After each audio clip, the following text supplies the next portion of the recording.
जिगर थाक के बैठे अब मेरी बारी आई।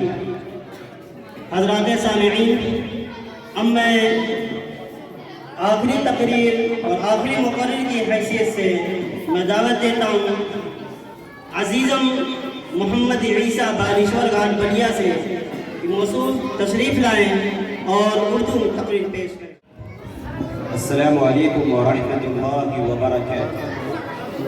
अल्हम्दुलिल्लाहि रब्बिल आलमीन वस्सलातु वस्सलामु अला सय्यिदिल अंबिया'i वल मुरसलीन मुहम्मदिन व अला आलिहि व अस्हाबिहि अजमईन, अम्मा बाद। मुहतरम उलमाए कराम, बुजुर्गों और भाइयों, आज़ाद हिंदुस्तान की तारीख में 2 दिन इंतहाई अहमियत के हामिल हैं। एक 15 अगस्त जिस रोज़ हमारा मुल्क अंग्रेज़ों के चुंगल से आज़ाद हुआ। दूसरा 26 जनवरी जिस रोज़ हमारा मुल्क जमहूरी हुआ, यानी अपने मुल्क में अपने लोगों पर अपना कानून लागू व नाफिज हुआ। अपना कानून बनाने के लिए डॉक्टर भीमराव अंबेडकर की सदारत में 29 अगस्त सन 1947 को 7 रुकनी कमेटी तश्कील दी गई थी, जिसको मुल्क का मौजूदा कानून मुरतब करने में 2 साल 11 माह और 18 दिन लगे। दस्तूर साज असम्बली के मुख्तलिफ इजलास में इस नए दस्तूर के हक़ पर खुली बहस हुई। फिर 26 नवंबर 1949 को इसे कबूल कर लिया गया और 26 जनवरी सन 1950 को एक मुख्तसर इजलास में इस तमाम अरकान नए दस्तूर पर दस्तखत कर दिया गया। अलबत्ता मौलाना हज़रत मुआविया रहमतुल्लाह अलैह ने मुखालिफत करते हुए दस्तूर के ड्राफ्ट पर एक नोट लिखा कि यह दस्तूर बरतानवी दस्तूर का ही इजरा और तोसी है, जिससे आज़ाद हिंदुस्तानी हो और आज़ाद हिंद का मकसद पूरा नहीं होता। बहरहाल 26 जनवरी सन 1950 को इस नए कानून को लागू व नाफिज करके मुल्क में पहला जमहूरिया मनाया गया और हर साल 26 जनवरी और जश्न जमहूरियत के उन्वान से मनाया जाने लगा। और 15 अगस्त सन 1947 की तरह यह तारीख भी मुल्क का कौमी और यादगार दिन बन गई। सामीन इकराम, बहार और जश्न का दिन एक दो उंगली कटा कर नहीं मिला, एक दो साल एहतजाज कर नहीं मिला। अगर आप सन 1857 की बगावत से तारीख का हिसाब करेंगे तब भी सन 1947 तक 90 साल बनते हैं।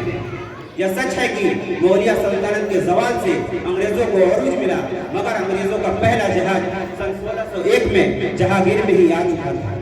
इस हिसाब से हिंदुस्तान जन्नत निशा से अंग्रेजों का इनखिला सन 47 में 346 बाद हुआ। इस दौरान जुल्म और बर्बरियत की एक तवील दास्तान लिखी गई, जिसका हर सफा हिंदुस्तानियों में खून से लथपथ है। जज्बे आज़ादी से सरसार और सर पर कफन बांधकर वो अपने अजीज और अपनी तहजीब और बका के लिए बेखतर आतिश अफरंगी में कूदने वालों में मुसलमान सबसे अव्वल में थे। जंग आज़ादी से मुसलमानों की कुर्बानी अलग कर दी जाए तो हिंदुस्तान कभी आज़ाद ना होगा, बल्कि तारीख़ आज़ादी हिंद के साथ इंसाफ ना होगा। मोहतरम हज़रात, आज़ादी मिलने के बाद सबसे बड़ा मसला यह उठा कि मुल्क का दस्तूर कैसा होगा, मजहबी हो या न मजहबी, अक़लियत और अक्सरियत के दरमियान हुकूक किस तरह तय किए जाए। आज़ादी मिलने के बाद मुल्क में सेकुलर जमहूरी निज़ाम नाफिज कराने में जमीयत उलमा हिंद का रोल नजरअंदाज नहीं किया जा सकता।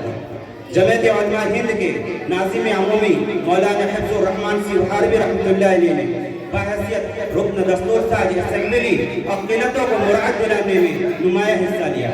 चुनांचे आइन हिंद के इब्तदाई हिस्से में साफ साफ लिखा गया कि हम हिंदुस्तानी आवाम यह तजवीज़ करते हैं कि इंडिया एक आज़ाद, समाजवादी और जमहूरी हिंदुस्तान की हैसियत से वजूद में लगे, जिसमें तमाम शहरियों के लिए समाजी, मुआशी, सियासी, इंसाफ, आज़ादी राय और आज़ादी ख्याल और आज़ादी अक़ीदा व मज़हब, इबादत और इनफरादी तक़श्शुस और एहतराम को यकीनी बनाया जाए और मुल्क की सलियत व यकजहती को कायम व दायम रखा जाएगा। सन 1971 में इंदिरा गांधी ने दस्तूर के इसी इब्तदाई हिस्से में लफ्ज़ सेकुलर का इजाफा किया। हज़रात सामईन, हिंदुस्तानी जमहूरी निज़ाम एक बेहतरीन निज़ाम है जिसमें मुख्तलिफ अखबारों क़यादात और तहजीब व तमद्दुन के लोग बसते हैं और यही तरो और रंगारंगी यहाँ की पहचान है। 26 जनवरी को اسی مساوی دستور کے آئین کے تائید میں اور تقدیر المذہب کے باوجود باہم یکجہتی اور میل جول کے اس عظیم ملک ہندوستان کے جمہوریت پر ناز کرنے کے لیے جشن جمہوریت اور یوم جمہوریت منا کر شہیدان ملک اور آئین کے بانین و مرتبین کو بہترین خراج عقیدت پیش کی جاتی ہے۔ حضرات گرامی، جشن جمہوریت کی یہ بہار یوں ہی نہیں آئی۔ ہندوستان میں جمہوری نظام لانے اور انگریزی تسلط ختم کرنے کی جد و جہد بڑی طویل ہے۔ آزادی کا یہ سفر کوئی آسان نہ تھا۔ دستانی حریت بڑی دل روز ہے۔ المختصر وطن عزیز کو آزاد کرانے میں زبردست قربانیاں پیش کی گئی ہیں، جس کا ہر صفحہ ہندوستانیوں خصوصاً مسلمانوں کے خون سے لطپت ہے۔ لیکن نہ جانے میرے وطن کو کس کی نظر لگ گئی کہ پورے ملک میں بدامنی اور بے چینی بڑھتی رہ رہی ہے۔ کچھ لوگوں کو یہاں کا میل جول ہندو مسلم اتحاد بالکل پسند نہیں۔ چند فرقہ پرست عناصر ہیں جنہیں ملک کی یکتائی اور اس کا سیکولر نظام بالکل پسند ہے۔ وہ ساری اقلیتوں کو اپنے اندر جذب کرنے یا بالکل ہی ان کا صفایا کرنے یا ملک میں بے مثال جمہوری ڈھانچے کو تبدیل کرنے کے لیے بیدار ہیں۔ محترم حضرات، بڑی تعجب کی بات ہے کہ جس کا جنگ آزادی میں کوئی رول نہیں، وطن کے تعمیر میں کوئی رول نہیں، بلکہ جن کے سروں پر بابائے قوم گاندھی جی کا خون ہو اور جس کے پیشانی پر مذہبی تقدس پامال کرنے کا قلم ہو اور جس کے سروں پر ہزاروں فسادات اور لاکھوں بے قصور انسانوں کے قتل اور اربوں خربوں کی تباہی کا قومی گناہ ہو، اس کی نظریات کی تائید کیسے کی جا سکتی ہے؟